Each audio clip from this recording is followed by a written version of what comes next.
시작. 아비나답은 70년간이나 하나님의 말씀을 몰라 아들을 잃고 말았고, 오베데돔은 하나님의 말씀을 알고 행함으로 3개월 만에 큰 복을 받았습니다. 그렇죠? 예, 아비나답은 70년간이나 하나님의 교회를 모시고 섬겼지만 자기의 의지와 생각으로 하니까 그냥 아들 웃사를 잃어버렸습니다. 죽었죠. 그러나 오베데돔은 말씀 안에서 섬겼더니 3개월 만에. 자, 그 다음 시작. 하나님은 우리에게만큼은 바르고 온전한 최선을 다했어. 라는 말은 하나님 앞에 맞는 말이라고요? 틀린 말이라고요? 틀린 말입니다. 그죠? 나름대로 하면 안 되고 하나님의 뜻 안에서, 하나님의 말씀 안에서 해야 된다라는 것 지난주에 고로 우리가 무작정 신앙생활하면 안 되고 하나님의 말씀 안에서 배워서 바른 신앙생활하는 게 중요하다. 그렇습니다. 오늘은 지난주 말씀이 이어서 하나님의 교회, 언약교회에 대한 이야기를 마무리하려고 합니다. 다윗은 기랏 여아림이라고 하는 산지에 방치되어 있다 해도 과언이 아닌 그 하나님의 교회를 다윗성, 즉 수도로 옮겨오고 싶어 했지요. 그러나 우리가 아는 것처럼 지난주에 다윗은 하나님이 가르쳐준 방식이 아니라 나름대로의 방식으로 그 일을 진행시켰습니다. 그 결과 운송 책임자인 우사는 죽었습니다. 다윗도 자신의 소망을 이룰 수 없었습니다. 하나님의 교회는 모두 다 두려워하니까 오벳에돔이라고 하는 집으로 옮겨졌습니다. 그런데 여러분, 오벳에돔의 집에 몇 개월간 있었는데요? 3개월간 있었는데 3개월이 차기 전에 온 마을 사람과 나라 사람들이 알 정도로 오벳에돔과 그 집에 뭐가 내렸습니까? 저 집 난리 났네. 누가 보더라도 우리 본향께서 저 성도님 집 요새 난리 났네. 아예 복이 그냥 넝쿨에 가지에 열매채 그냥 매일 쏟아지네. 그렇게 된 거예요. 누구네 집이요? 오가씨, 성이 오가라 그죠? 오집사님. 오가네 집에, 오베데돔의 집에 복이 딱 임한 거죠. 그러다 보니까 이 소식이 누구에게까지 들어갔냐면은 임금에게까지 들어갔습니다. 다윗 왕. 실은 다윗 왕의 소망은 그 하나님의 임재하시는 법궤를 자신이 있는 곳으로 모셔오고 싶은 건데 두려웠잖아요. 사람이 자꾸 죽잖아요. 그죠? 베세메스에서 70명 쳐다보다 죽지, 이번에 옮기다가 또 우사 죽지. 그러니까 이 두려워서 어떻게 이 하나님에게를 옮겨오려 했지만은 두려움에 있었던 다윗에게 오베데돔이 언제나 복을 받는 데입니다 하니까 다시는 뭐가 나와요? 용기가 생기는 거예요. 내가 뭔가 방법이 다른 거지, 하나님의 교회, 하나님을 바로 섬기면은 은혜가 임하는구나 해서 다윗은 제2차 하나님에게를 옮겨오는 일을 시작하게 됩니다. 그런데 여러분, 다윗은 첫 번째 실패했던 것을 거울 삼아서 이번에는 내 생각과 계획이 아니라 하나님이 뭘 원하시는가, 그것에 따라서 언약궤를 옮기게 되죠. 저는 오늘 두 가지를 소개할 겁니다. 첫 번째와 다른 두 가지. 뭐가 달랐느냐? 처음에 실패할 때와 두 번째 성공할 때는. 첫째, 뭐가 달랐느냐? 읽어봅시다. 첫째, 시작. 언약궤의 운반을 주도한 사람을 다르게 했습니다. 여러분, 지난주 말씀을 기억해 보면은 언약궤를 옮겨올 계획을 한 다음에 다윗 왕이 가장 먼저 불러 모아들인 사람은 천부장, 백부장, 군사들의 지휘관들이었습니다. 쉽게 얘기해서 요새로 말하면은 참모총장, 국방부 장관, 군인들을 불렀다는 얘기죠. 뭔 말씀인지 아시겠죠? 그런데 여러분, 이번에는 군인들을 안 부르고 누구를 부르냐면은 역대상 15장 2절부터 4절에 보니까 다윗이 말하기를 레위 사람 말고는 하나님의 궤를 매면 된다 안 된다? 안 된다 해가지고 4절에 보니까 4절 다비데와 아론노 고라토 레비 빗도오 아침했다 될 일입니까? 그렇죠. 하나님은 그것을 법으로 룰로 정했었어요.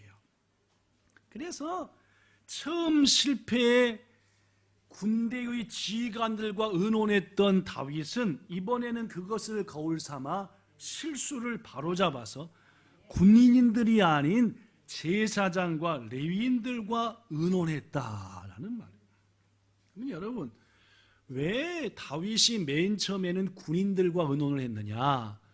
다윗은 왕이 되기 전에 사울 왕에게 쫓겨서 약 10몇 년간을 도망다녔습니다. 그렇죠? 골리앗을 죽인 다음부터 사울 왕은 저 다윗을 안 죽이면은 내 왕을 뺏긴다 해가지고 왕이 직접 군사들을 동원해서 쫓아다녔어요.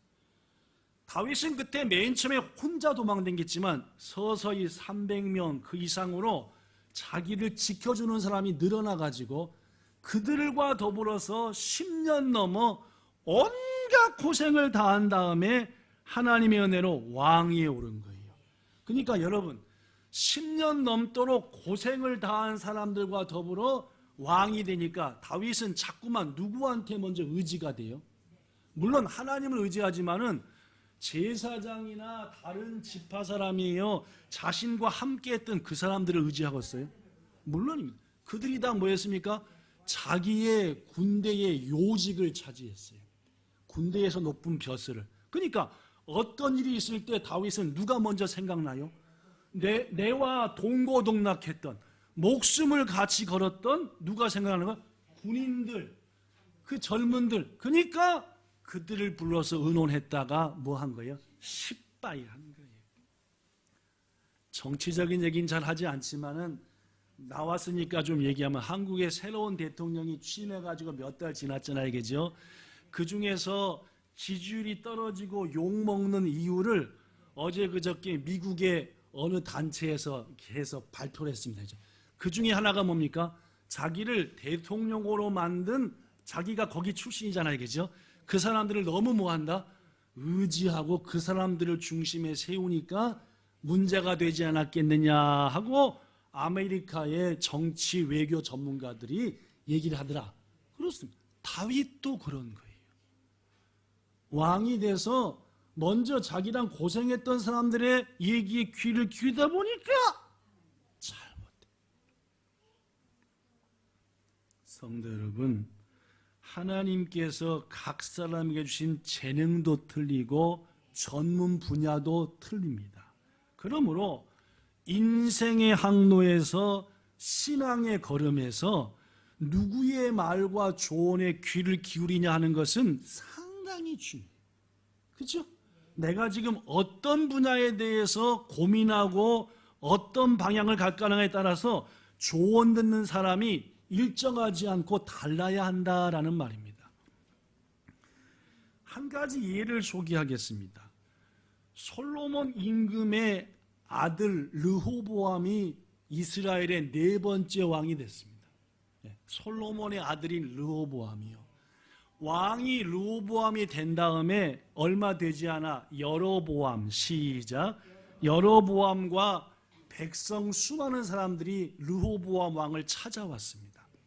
이렇게 말했지요. 왕이시여, 왕의 아버지 솔로몬 때에는 우리가 실은 엄청나게 일을 많이 했습니다. 세금도 많이 냈습니다 라고 얘기했어요. 사실입니다. 왜냐? 솔로몬 때는 왕궁도 졌고 또 뭐도 졌습니까? 성전도 졌어요. 그 두 짓는데 13년 걸려. 하여튼 15년 가까이를 성전을 짓고 왕국을 짓느냐고 막 온 백성들이 물론 즐거운 마음으로 했지만은 매일같이 가서 일한 거예요. 더구나 일만 한 게 아니라 뭐도 많이 냈어요? 세금도 많이. 왜냐하면 성전도 지어야지 왕궁도 지어야지 뭐 하니까. 그러다 보니까 아무래도 지난 15년간 뭘 좀 못해요? 이게 자기 가족을 살피는 일이 좀 부족했던 거죠. 그래서 새로운 임금이 왕이 되니까 왕이시여, 왕의 아버지인 솔로몬 때는 이렇게 힘썼는데 이제는 나라의 큰일들이 거의 잠잠해졌고 평안해졌으니까 세금도 좀 뭐 해주시고 깎아주시고 노역, 일도 좀 뭐 해주시고 줄여주셔서 농사도 짓고 양도 키우고 가족도 돌보게 해주세요. 백성들의 이 말이 일리가 있습니까 없습니까? 일리가 있지요? 일리가 있습니다. 왜냐하면 시대가 바뀌었으니까 일도 줄어도 큰일은 끝났으니까. 그랬더니 르호보암 왕이 그 말을 딱 듣고 알았다. 뭔 말인지는 알겠는데 내가 좀 의논도 해보고 생각도 해야 되니까 며칠을 기다리라. 3일 기다렸다가 다시 와라 라고 한 거예요. 자, 3일 동안 르호보암은 뭐를 했느냐?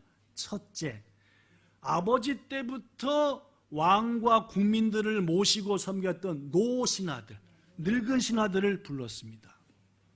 늙은 신하들이요, 내가 요런 얘기를 들었는데 어떻게 답을 했으면 좋겠습니까? 라고 했더니 늙은 신하들이 뭐라고 얘기했냐면은 열왕기상 12장 7절 시작. 왕이 만일 오늘 이 백성을 섬기는 자가 되셔서 그들을 섬기시고 좋은 말로 대답하고 이르시면 다음 그들이 영원히 왕의 종이고 왕의 백성이 될 겁니다. 무슨 말입니까? 그 말을 잘 들어서 지배하려 하지 말고 섬기시는 임금님이 되십시오. 즉 그들의 말에 뭐하라? 귀를 기울이라는 말이지요. 그리고 너무 가까이하고 억압하는 말로 하지 마시고 좋게 얘기하시면은 그들은 도리어 르호보암 왕을 높여서 평생 왕을 종으로 섬길 겁니다 라고 얘기한 거예요. 자, 늙은 신하들의 말이 일리가 있습니까 없습니까?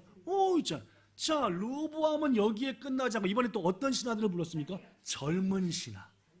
이제 자기랑 같이 자란 젊은 신하들을 부른 거예요. 자, 똑같이 말했습니다. 여차저차인데 내가 뭐라고 대답해야 되겠느냐 했더니 젊은 신하들이 이렇게 말합니다. 왕이시여, 왕은 여로보암과 그들이 찾아오거들랑 이렇게 말씀하소서. 요놈들아, 내 새끼손가락이 우리 아버지 허리보다 굵다 이놈들아. 이게 뭔 말이에요? 내 새끼손가락이 아버지 허리보다 굵다는 말은 뭐냐면은 내 아버지보다 내가 훨씬 애라이고 훨씬 세고 존경받아야 된다. 새끼손가락이 허리보다 굵을 수 있어요 없어요? 없죠. 그들이 쓰는 표현입니다. 내가 더 뭐에다? 잘났다. 내가 더 애라이다 그 말이죠. 어찌 우리 아버지야 솔로몬과 나를 비교하느냐 이놈들아. 내가 더 애라이고 높은 그러고 하는 말이 이제 나는 내 아버지는 너희한테 멍에를 무겁게 했지만 나는 더 무겁게 할 것이다. 무슨 말입니까? 세금도 뭐하고? 더 내고 일도 뭐하고? 더 시키고. 내 아버지 솔로몬은 채찍으로 말 안 들으면 징계했지만 나는 채찍 끝에다가 뭘 달겠다? 무는 거, 독 있는 거. 그렇죠? 더 아프고 더 고통스러운 것을 달아가지고 하겠다. 여러분, 르호보암은 늙은 신하들의 말에 귀 기울였습니까? 젊은 신하들의 말에 귀 기울였나요? 여러분이 아시는 것처럼 젊은 신하들의 말에 귀를 기울였고 3일 후에 그들이 찾아오자 이렇게 했죠. 결과 유다 지파를 제외한 모든 이스라엘 지파들이 르호보암한테 반역을 했어요. 그래가지고 나라를 쪼개버렸어요. 그래서 이쪽 남쪽은 르호보암이 다스려서 유다 왕국이라 그러고, 왜냐하면 유다 지파로만 돼 있으니까. 저 북쪽은 호돈도 지파는 이스라엘이라 그러고 북이스라엘. 그래서 르호보암 때 북쪽과 남쪽으로 나라가 갈라지고 말았고, 북쪽이 망할 때까지 니도 또 다시 합쳐지지는 못했습니다. 뭔 말씀인지 아시겠죠? 그렇습니다. 우리는 지금 누구의 말에 귀를 기울이고 삽니까? 다윗에게 속닥속닥했던 군인들의 말, 르호보암에게 말했던 당신의 새끼손가락이 아버지의 허리보다 크다고 말씀하소서. 사람들은 아부하고 높여지면 좋아하거든요. 그러니까 거기에 마음을 빼앗겨서 그것에 귀를 기울이고 그 자문을 따르니까 결국은 힘이 없는 왕이요, 하나님의 영광을 가리운 사람이 됐으니, 이 시간 함께한 여러분, 인생의 항로에서 그리고 신앙생활에서 누구의 조언을 받아야 되느냐? 주일은 맨날 안 가고 어떻게든지 세상 방식으로 사는 성도는 코로나 때 왜 자꾸 주일날 예배드리러 가? 벨로 얘기. 그래, 그치. 그런데 우리는 아무리 어려운 때에도 주의 날을 구별해 예배해야 됩니다. 두 가지 말이 있는 거예요, 그죠? 어디에 귀를 기울여야 되냐? 사람들은 하나님 앞에 온전하지 않을수록 온전하지 못한 자신의 것들을 포장하기 위해서 괜찮아, 지금 이런 시대니까 다 시대에 맞춰서 하는 거야 하고 자꾸 거기에 기울이면은 첫 번째 실패했던 다윗처럼, 르호보암이 잘못된 데 귀를 기울인 것처럼 실패와 엉망진창의 길로 가고 만다는 걸 기억하시고, 부디 여러분 성령님의 인도하심에 귀를 기울이시고 바르고 올바른 전문가의 바른 조언에 귀 기울이시고 순종하셔서 하나님의 뜻을 이루시는 지혜로운 여러분과 저가 되기를 예수님 이름으로 축복합니다. 어려울 때일수록 사단이 꾀는 소리가 많은 그때 우리는 분별해야 됩니다. 뭐가 아무리 작더라도 바른 소리와 진실한 소리의 말입니다. 자, 이렇듯 첫 번째와 두 번째 다른, 첫 번째는 주도자들이 틀렸어요. 첫 번째는 군인, 지금은 레위인과 제사장. 또 뭐가 달랐을까요? 두 번째 읽어봅시다. 시작. 언약궤를 운반하는 방법을 다르게 했습니다. 지난주 기억하신 대로 다윗은 언약궤를 기랏 여아림에서 다윗성으로 옮기려 할 때 뭘 준비했지요? 그렇죠? 수레를 준비했습니다. 요새로 말하면 뭐예요? 롤스로이스. 아주 좋은 구루마를 쫙 준비해가지고 꽃으로 장식을 하고 치게 했어요. 그러나 이번에는 달랐지요. 본문 13절에 보니까 다윗이 말합니다. 본문 13절. 전에는 너희가 매지 아니하였으므로 하나님께서 우리를 뭐 해버렸다? 찢어버렸다. 우사만 찢은 게 아니라 우리들도, 내 마음도, 나의 잘못된 생각도 다 뭐 했다? 찢어버렸다는 거지. 하나님이 확 찢어버렸다. 우리가 하나님의 규례와 법대로 안 했었다는 거죠. 14절. 고로 제사장들과 레위 사람들이여 하나님의 여호와에게를 이제 올라가려, 메고 올라가려 하니 몸을 뭐하게 하라? 성결 깨끗하게 하고. 15절. 모세가 여호와의 말씀을 따라 명령한 대로, 즉 언약궤를 옮길 때는 이렇게 해 라고 한 대로 레위 자손이 채에 하나님에게를 꿰어서 어깨에 매자. 이 채라는 말이 무슨 말이냐? 이런 말이에요.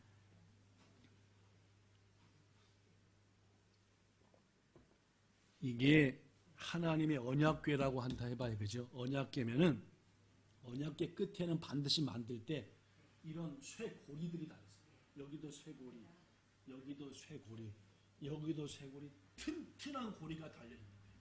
그 고리가 달려 있는 이유가 뭐냐면은 옮기는 레위 사람들, 고핫 자손이라도, 오베데돔 고핫 자손이라도 직접 뭘 만지면 되니까 안 되니까, 법궤, 언약궤를 만지면 안 되니까 하나님 못 만지게 했어요. 고로 여기 고리가 있는 이유가 뭐냐면은 이따만한 쇠봉, 긴 봉을 어디다 끼는 거예요? 요 고리에다 끼고 저 고리에 껴서 통과시키는. 여기도 마찬가지예요. 그리고 끝으로 요만큼씩 나오게 하는 거예요. 그러면은 여기에 누가? 레위 자손, 고핫 자손이 어디다 메고? 어깨에 메고. 어디는 안 만지고? 직접 언약궤는 안 만지고 뭐만 만지고? 이 쇠. 요거 봉을 우리말로는 채라고 한 거예요. 이게 정확히 말하면 봉을 넣었다라고 합니다. 그렇게 즉 첫 번째 옮길 때와 두 번째 옮길 때 방법이 달라진 거예요. 사람도 달라지고 방법도 달라지고. 성도 여러분, 그렇습니다. 사실 여러분과 저는 불완전합니다. 미숙해요. 저도 내일 모레 이제 60을 향해 가지만은 지금도 가끔씩 왜 그렇게 얘기해 버렸을까? 왜 그렇게 해버렸을까? 또 결정을 해버렸을까? 있습니까? 없습니까?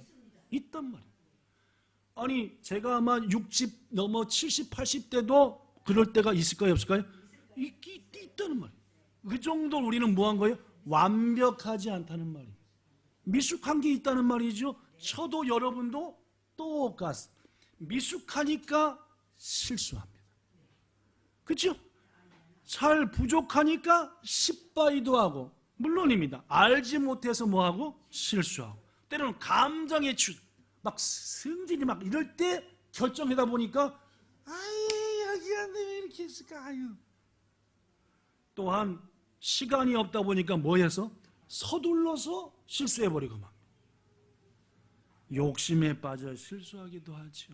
그런데 여러분, 어떤 이유로 실수했던 간에 실수한 결과는 위험합니다. 왜냐하면 우리의 실수가 죄가 되는 경우도 많기 때문입니다. 몰라서 그랬어요. 나 몰랐으니까 난 아무 잘못 없어요. 맞아요? 틀려요? 틀린 겁니다. 몰라서 했어도 잘못한 건 뭐 한 겁니까? 잘못한 거예요. 그때 내가 시간이 없어서 그런 거예요. 시간이 있으면 절대 난 잘못하는 겁니다. 아니, 뭐예요? 시간 없게 만들어서 잘못한 거 선택한 게 내니까 내가 뭐 한 거예요? 잘못한 거예요.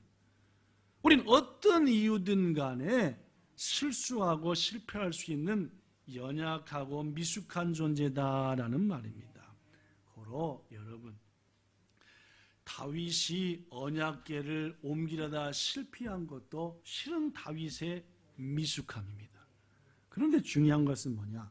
이런 미숙함, 이런 불완전함, 이런 연약한 존재인 우리 인간인 것을 주님은 아신다는 거죠.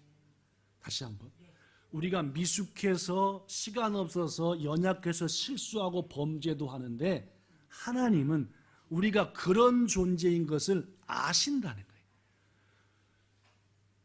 100% 완전해야 돼! 가 아니라 그렇게 말씀하지만 우리한테 그러나 네가 실수할 것도 나는 알아. 뭔 말씀인지 아시겠죠? 그러 여러분, 우리 하나님은 우리에게 뭘 기뻐하시냐? 실수는 하지만 실수했을 때 깨닫고 하나님, 제가 잘못했어요. 제가 진짜 잘못했어요. 용서해 주세요. 이러면 뭐 하는 거예요? 되는 거예요. 성도 여러분, 하나님 우리의 연약함을 아시기에 자기의 실수를 깨닫고 돌이켜 회개하는 사람한테는 반드시 용서하십니다. 반드시 용서. 깨닫고 뭐하는 사람? 회개하는 사람. 요한일서 1장 9절, 우리가 우리 죄를 자백하면 그는 미쁘시고 의로우사 우리의 죄를 뭐 하신다? 다 사하시고 우리의 모든 불의한 것을 뭐 한다? 깨끗하게 해버리신다. 이게 우리가 믿는 하나님입니다. 그러므로 우리는 아무리 잘못한 때가 있고 피가 흐르고 죄가 있어도 하나님의 보좌 앞에 담대히 나갈 수 있는 것은 그분께서 우리를 긍휼로 사랑으로 용서해 주시기 때문이다. 할렐루야. 고로 여러분과 제가 어떠한 죄와 악을 행했더라도 뭐 하는 게 중요합니까? 돌이키는 게 중요해요. 이게 다윗이 보여준, 하나님께서 보여준 가장 중요한 메시지입니다. 성경에 보면은 말입니다. 사도행전 13장 22절에 사도행전 13장 22절에 하나님이 말하기를 내가 이새의 아들 다윗을 만나니 얼마나 내 마음에 딱 어땠는지. 하나님께서 다윗처럼 칭찬한 사람이 거의 없습니다. 내 마음에 너무 딱 맞는다는 거죠. 그러면 다윗이 그렇게도 에라이 하느냐? 그렇지 못한 것도 많다고 얘기했습니다. 그죠? 크게 잘못한 게 두 가지입니다. 첫째, 왕이 돼가지고 모든 게 편안하니까, 여봐라, 우리나라가 그동안 엄청나게 커지고 발전했으니 인구조사를 좀 내가 해야 되겠다. 백성이 몇 명이나 되는지, 그 중에 세금을 낼 자들이 몇인지, 그 다음에 군사로 모집할 자가 몇인지 한번 따져보자. 더 이상 하나님을 안 의지하고 세금, 돈과 군사, 사람의 힘을 의지하고 싶은 교만한 마음이 생긴 거예요. 그러니까 주위에 있는 보좌관들이 다윗 왕한테, 왕이시여, 왜 하나님이 원하지 않고 싫어하는 일을 하시려고 하십니까? 그 인구조사하는 거 하나님이 안 기뻐. 인자식이 죽을래? 당장 조사해. 어떻게 했습니까? 그 일을 통해서 하나님께서 이스라엘 백성 수많은 사람을 죽이셨습니다. 이뿐만이 아닙니다. 우리가 잘 아는 다윗의 최고의 죄, 충직한 부하의 아내와 바람을 폈네. 바람 핑계에 들킬까봐 죽였네. 하나님이 최고 싫어하는 죄가 첫 번째, 아까 하나님은 안 의지하고 자기를 의지하는 교만죄입니다. 그 다음 살인죄에 간음죄까지. 그런데 하나님은 내 마음에 합하다, 딱 맞다. 이유가 뭡니까? 그는 뭐 할 줄 아는 사람이라고? 돌이켜 회개할 줄 알아. 여러분과 저가 하나님께 인정받는 가장 중요한 것은 뭐 하는 겁니까? 내 자존심 버리고 내 모든 거 버리고 하나님의 솔직히 무릎 꿇고, 주여 나는 뭡니다? 죄인입니다. 내가 실수했습니다. 미련에 또 잘못했습니다. 시편 중에 가장 유명한 시편 중에 하나가 시편 51편입니다. 그 51편이 뭔 시편이냐면은 다윗이 자기 부하 우리아를 죽이고 밧세바를 자기 아내로 삼으려고 폼잡고 하는 그런 악한 일을 하는 그때에 하나님이 선지자를 보냈습니다. 이런 천하의 못된 놈아 하니까, 듣고 보니까 선지자한테 전부 다 누구 얘기하는 거예요? 다 회개했어요. 그때 회개하면서 쓴 기도문이 시편 51편이에요. 보겠습니다. 시편 51편은 다윗이 돌이켜 회개하면서 쓴 기도문이다. 뭐라고 했느냐? 읽어보겠습니다. 시편 51편. 하나님이여, 주의 인자를 따라 내게 은혜를 베푸시고 주의 많으신 긍휼을 따라 내 죄를 좀 지워주세요. 내가 살인죄에 간음죄에 온갖 죄를 지었는데 이 죄를 좀 지워주세요. 2절, 나의 죄악을 말갛게 씻으시며 나의 죄를 깨끗이 제하여 주세요. 무릇 주님, 나는 내 죄를 압니다. 이놈의 죄가 항상 내 앞에 있습니다. 난 금방 유혹에 빠지고. 시편 51편 내가 왜 죄인인가 하면은 내가 아예 엄마 뱃속에 있을 때부터 뭐였습니다? 죄인이었습니다. 어머니가 죄 중에도 날 잉태했습니다. 51편 7절, 하나님이여 우슬초로 나를 정결케 하소서. 나의 죄를 씻어주소서. 그래야만이 내가 깨끗함을 얻겠습니다. 10절, 하나님이여 내 속에 정직한 마음을 창조하시고 내 안에 정직한 영을 새롭게 부어주세요. 11절, 나를 주님 앞에서 쫓아내지 마시고 성령님을 내게서 거두어 가지 말아주세요. 14절, 하나님이여 나의 구원의 하나님이여 피 흘린 죄를 내가 지었는데 그 죄에서 나를 좀 건져내.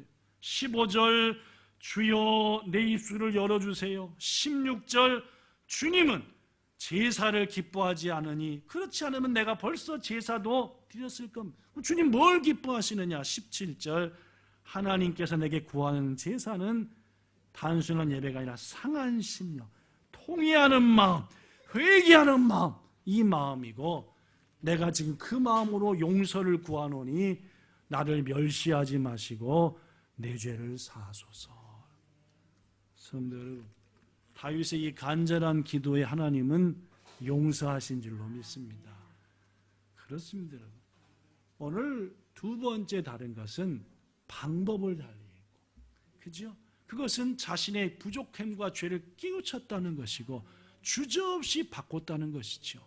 여러분, 끝까지 밀어붙이는 것 물론 중요합니다. 그러나 잘못된 거 밀어붙이는 것 하나님하고 해보겠다는 겁니다. 그 결과는 비참합니다. 고로 이게 주님의 뜻과 다르다 하면은 여지없이 돌이키시고 바꾸셔야 됩니다. 그건 저나 여러분 모두 다 똑같아요. 말씀 마칩니다. 첫 번째의 큰 실패, 우사가 죽었고 더구나 일부 백성들이 비웃었을 것이고 주위의 나라들 역시도 배꼽 잡고 웃었을 겁니다. 그 다윗 놈 아주 그냥 아이고 잘됐다 아주 그냥. 더구나 두 번째 또 실패할지도 모릅니다. 그러나 다윗은 하나님의 궤를 다윗성으로 옮겨오려고 합니다. 이유가 뭡니까? 많은 성경학자들은 하나님을 다윗이 너무너무 사랑했기 때문이다라고. 하나님 중심으로 항상 하나님과 함께하고 싶어서 가장 가까운 먼 기다림이 아니라 가까운 다윗성으로 하나님의 궤를 옮겨오고 거기에 임재하시는 주님과 매일 교제하며 그 앞에 나가 찬송하고 예배하고 싶어서 사랑했기 때문이다.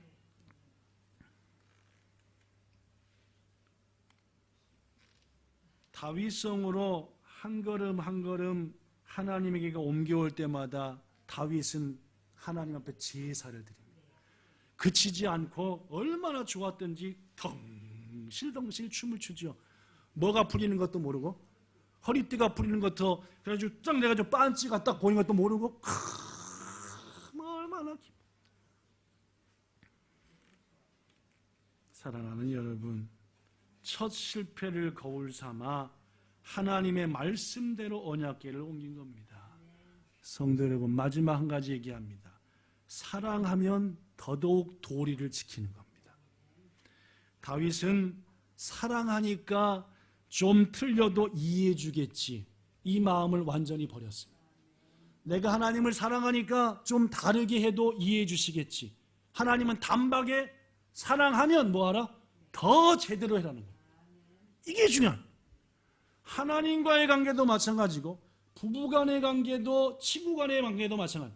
내가 당신을 사랑하니까 대충 해도 이해해 주겠지가 아니라 사랑하고 귀할수록 더 제대로 하고 더 잔또하고. 이것을 다윗은 하나님께 드렸다라는 말입니다. 성도 여러분, 다윗과 같이 때로는 실수도 있지만 하나님의 말씀대로 순종하고 돌이켜 하나님을 온전히 사랑하여 하나님의 마음에 딱 맞아 하나님이 귀중하게 쓰시는 여러분과 온 본향성도 되시기를 우리 주 예수님 이름으로 축복합니다. 기도하겠습니다. 참으로 좋으신 하나님, 믿음의 조상 다윗은 자신의 잘못을 솔직히 인정하고 돌이킬 줄 아는 사람이었습니다. 우리들도 마찬가지입니다. 뉘우치지만 말고 돌이켜 다시는 그 길로 가지 않고 하나님의 기뻐하는 길을 선택하여 나가는 것, 그것이 바로 진정한 회개임을 압니다. 회개한 자를 기뻐하시고 실수가 아무리 있다 하더라도 회개하는 자에게 용서의 은혜를 베푸시는 주님이시여, 우리들에게 미숙한 우리들에게, 연약한 우리들에게 앞으로의 삶 속에서도 신앙 속에서도 어려움이 있겠지만 그때마다 돌이켜 겸손히 하나님의 뜻을 따라 회복의 은혜, 인정받는 은혜를 항상 누리는 우리 모두가 되게 해주시기를 바라며 예수님 이름으로 기도드리옵나이다. 아멘.